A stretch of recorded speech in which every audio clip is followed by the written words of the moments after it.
Mom? Yes, dear. Where are you going? To Mass. Oh, for Sonny, sure. I should have known. Well, a few prayers never hurt. Your prayers will help a whole lot.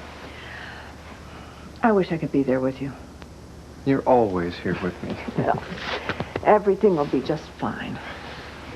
Where did I put my hat? Right there, under your purse. Father Foley hates it when you walk in late. Well, bye, son. Mom, say one for me. I always do.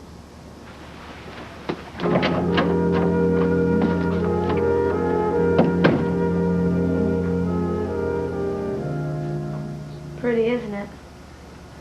Oh, I didn't mean to scare you. No, it's all right. I just didn't realize anyone else was up yet. Yeah, well, I've been up for a while. Me too. All night, as a matter of fact. You go to court today? Yeah. Liza told me what happened. It's gonna be hard to see that guy again. Did he hurt you bad? Yeah, he did. Did you ever think about running away?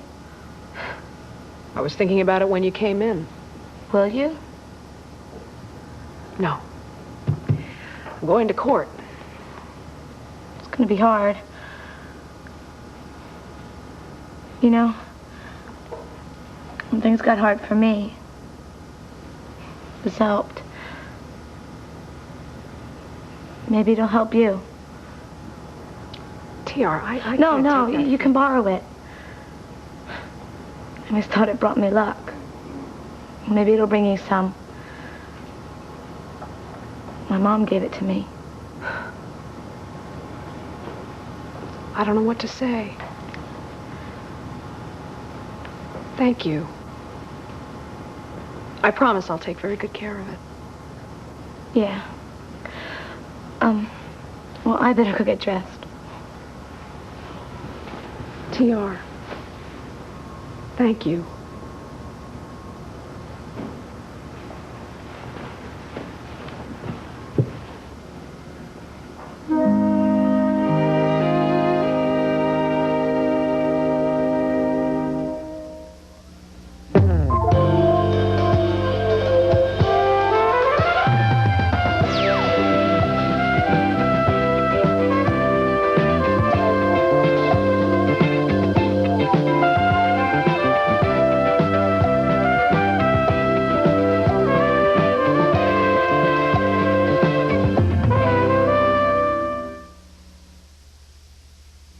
The whole truth and nothing but the truth? I do. Be seated. You may proceed, Constable. Thank you, Your Honor. State your name and present position. Dr. George Morgan. I'm a physician specializing in gynecology, in private practice, and on call at Henderson General. As such, were you on duty the night of February 16th? Yes. Did you treat Sonny Adamson? Yes. Would you please tell the court under what circumstances? I responded to a call that a woman had been raped. Can you identify that woman? Right there. Sonny Adamson. Let the record show that the doctor has so identified Ms. Adamson. Please go ahead, doctor. Tell us what happened next. We spoke first in the examination room. She had put on a hospital gown, and I explained our procedure. Did she understand you? Yes, but she was very confused, angry, hurt. Would you say that would safely characterize her emotional state that evening? Objection, leading the witness. Sustained. I'll rephrase. How would you describe Sonny Adamson's emotional state that evening? Confused, hurt, and angry. Thank you. Could you be a little more specific? She kept repeating, "How could he do this to me?" What else did she tell you? She said she had been raped. Objection, hearsay. Sustained. Doctor, when you examined Ms. Adamson, did you find evidence of penetration? Yes? Would you please tell the court how that is determined? The wet slide showed evidence of multiple motile spermatozoids. There was, however, no gynecological injury. Were there other injuries? Yes, there were bruises on her face and shoulders, scratches about her neck and throat. There was some swelling in those regions. In your professional opinion, would these bruises that you describe indicate that Ms. Adamson was forced to submit to intercourse? Objection, circumstances of intercourse cannot be confirmed by the doctor. Only the fact that intercourse had occurred. Sustained. Continue, Miss Phillips. Did you order pictures to be taken? Yes. May it please the court, I'd like to submit these photographs as Exhibit A. Doctor, was there any other evidence of emotional trauma when you met and examined Miss Adamson? Yes. Her face was flushed, she was very nervous and suffering from extreme exhaustion. Could you sum up for the court, then, your clinical impression of Sonny Adamson on the night of February 16th? Surely. Ms. Adamson was suffering from acute physical and emotional reaction to severe trauma. Thank you, Doctor. No more questions, Your Honor. Mr. Briggs. Thank you. Dr. Morgan, in your long and established practice, have you ever treated other women who have the same thing? Yes? You can use the exact words we have just heard to describe their condition. Yes. In all those cases, did the women complain that they were raped? No, but I can explain the difference. Dr. Morgan, thank you. No more questions. We received the call at 8:47 and arrived at Miss Adamson's apartment at 8:53. What happened then? Miss Adamson let us in. What did she say to you? She told us that she had been raped. By whom? Jack Benton. Can you describe her appearance that evening? She appeared disheveled and traumatized. When Miss Adamson identified the defendant, was there any hesitation whatsoever? None in the slightest. Was there police evidence to substantiate her claims? Scrapings from Miss Adamson's fingernails revealed hair follicles that matched those of the defendant. Photographs taken at the hospital indicated bruises and minor scratches. Thank you. No more questions. Mr. Briggs. Thank you. Lieutenant, what time did Miss Adamson say that this alleged rape took place? 8 p.m. The call didn't come into the police department. You testified until 8:47, is that correct? Correct. In that case, did Miss Adamson indicate how long that was after the defendant left her premises? Oh, several minutes. She waited several minutes before she called the police? Yes. Now, Lieutenant, can you tell me what Miss Adamson was wearing when she let the police into her apartment? A blue robe and a slip. I see. Did she indicate that the defendant had taken or torn any other garments from her? No. What weapon did she say he used? She said he hit her. Struck her with his hands. I see. So there was no weapon. Now, Lieutenant, if I were to run my fingers through my hair like this, would it be unusual to find hair follicles under my fingernails? No. One more question. At the time of Mr. Benton's arrest, what was his demeanor? According to the official report, he was cooperative. Anything else? The arresting officer indicated that he had seemed surprised. No further questions?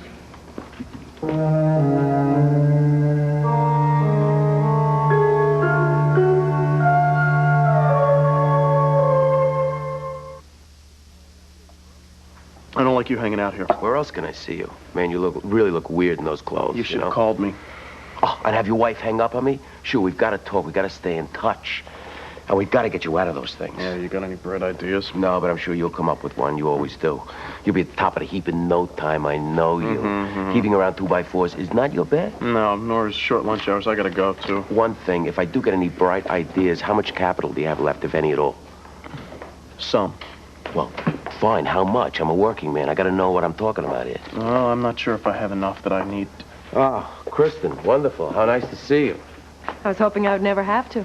Oh, really? Well, some people get all the luck, and I guess you get none. See you around, Lon. Excuse me. I have to go, too. What, when I just came by to see how you're doing on your new job? Fine. And what do you hang around that creep for? Lay off, Kristen. Well, I just hate to see you with him when you've got such a big chance. For what? Kristen, the job's a dead end. You just started. Yeah, well, I don't intend to make a career out of it. You don't know what this could lead to. A broken back. I think that's what I have to look forward to. Oh, come on, be optimistic. How dare you come in here and give me a pep talk? You're running around with a camera slung over your shoulder, snapping pretty pictures. I'm out there swinging a pickaxe. Well, and don't give me that everybody's got to start somewhere routine, because I dug ditches too long to accept any other opportunities. If Lloyd Kendall hired you, then Oh, you know that's you've another got- thing, too. You were very helpful with that. Look, this isn't my Kristen, fault. after all I've done for you, you could have put in a good word for me, There couldn't was you? no way. One of your buddies is getting... You're going to be more like those people you work with every day. You know that, Kristen? Warren, you have no right... Trouble here? It just walked in. Beat it, McLeary. You have a habit of picking on pretty ladies, Oh, don't come you, on. What Carter? is this, Superman of the Rescue again? Didn't have time to change my suit. Hey, look, you like to play hero, play it. Except now it's different. I'm not going to pay you for this one.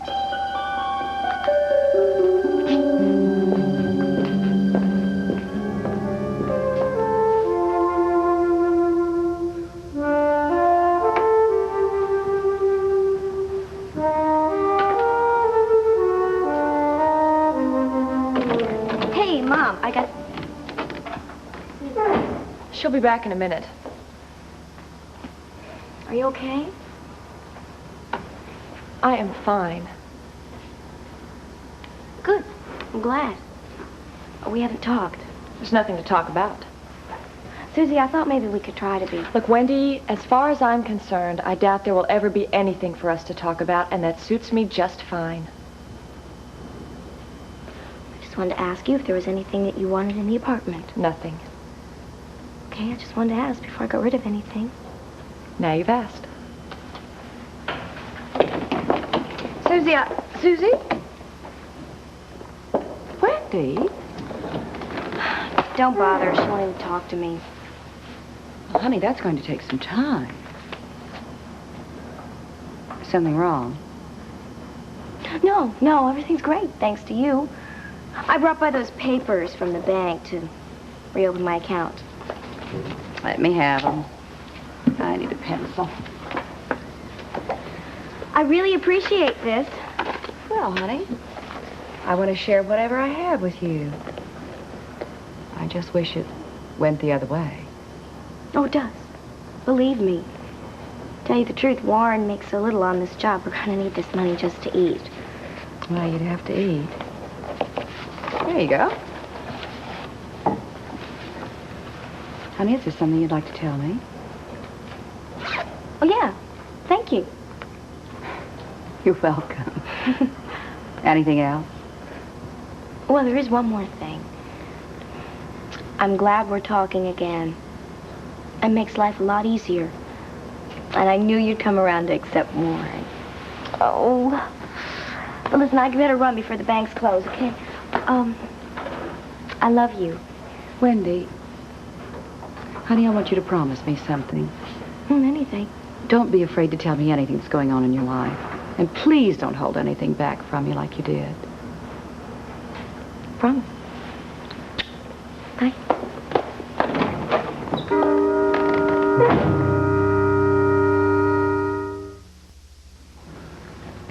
What do you think?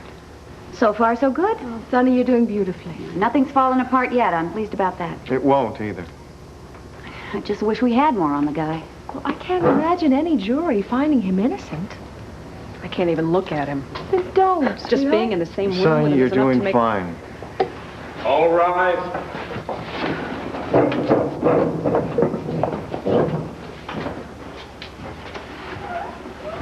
Be seated. Next witness. The state calls Hogan McCleary. Hogan McCleary.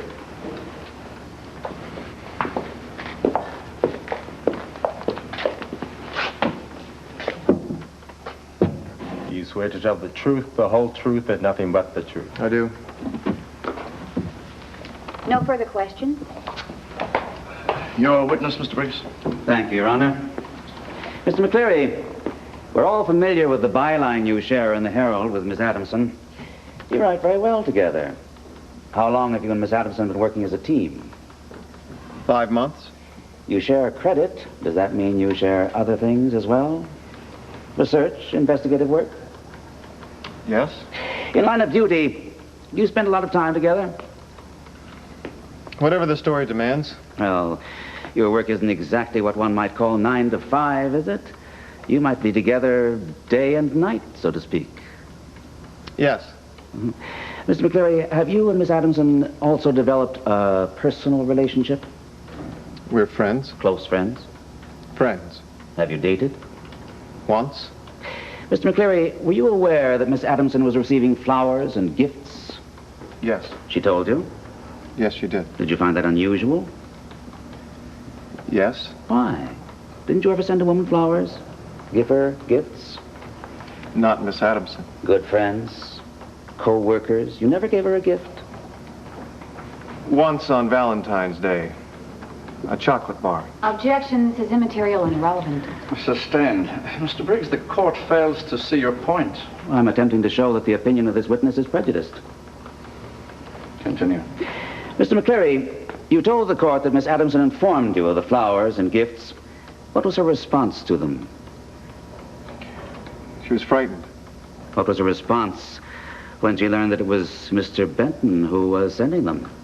It threw her off. Threw her off? What does that mean, Mr. McCleary? Well, she knew the guy. Well, just describe her response, please. Well, it was all right at first, but... In other words, Miss Adamson did not consider Jack Benton to be a threat? No, not at the time, but later on... When you found out that Jack Benton was her secret admirer, did you encourage her to go to the police? I did. She refused? Yes. Why? Because she didn't consider Jack Benton to be a threat, that's Objection. why. Were you that jealous of the man? This is irrelevant. Sustained. Mr. McCleary, have you ever had intercourse with Miss Adamson? Objection. Overruled. The witness will please answer. I'll repeat the question. Have you and Miss Adamson ever had intercourse? No. Since you've been working together, how many dates would you say Miss Adamson has had? I wouldn't know. How many would you recall? 2. 2 dates in 5 months? A beautiful, young, single woman like Miss Adamson? Incredible. Well, who were those fortunate fellows? One of the dates was with me. I've already said that. The other? She went out with Jack Benton. After she knew he was the one who was sending her the presents? Please answer the question. Yes. No further questions. However, Your Honor, I reserve the right to recall this witness. Very well. You may step down. This court is in recess until noon tomorrow. All right.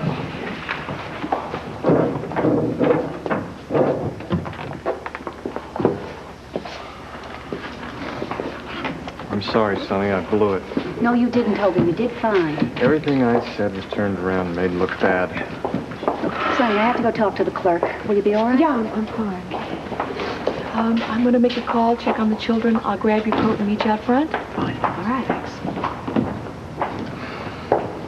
Sonny, you've got to tell Kathy about that woman. If she comes forward, Benton can be convicted. Hogan, I can't make anyone go through this. I just want to go home. You want me to take you? No, thanks.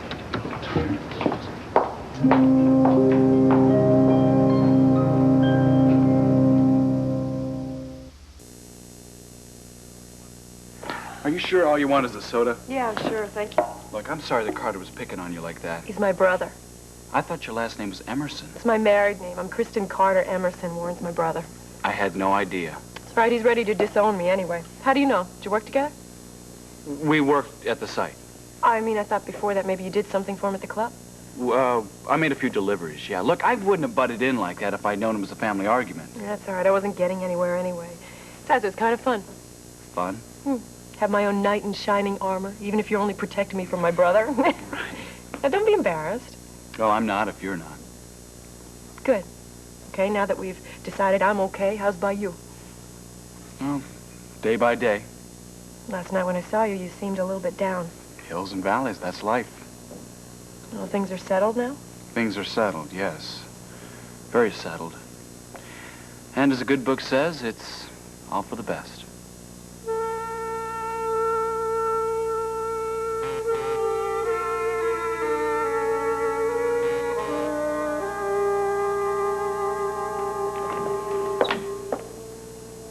Stephanie, you didn't answer the intercom. I didn't hear it. What's wrong? Can't dump my problems on you. You have enough of your own. Oh, I can handle them. If there's anything that I can do, please let me know. Honey, no, thank you. There's nothing anyone can do. Wendy's hiding something from me, and she's not going to tell me because she doesn't trust me. And it's my own fault. Stephanie. I closed her checking account. I had every right to do that. And when I found out, well, what was I going to do?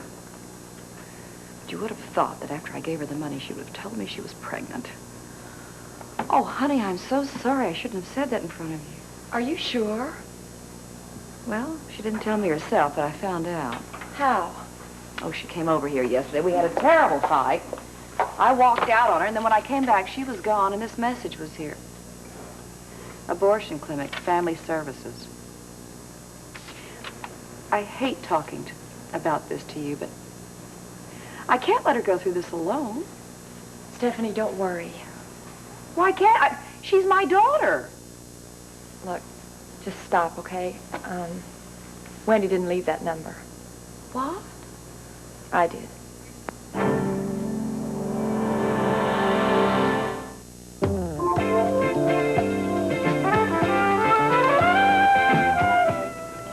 I love you, Susie, and I'll do anything in the world to help you.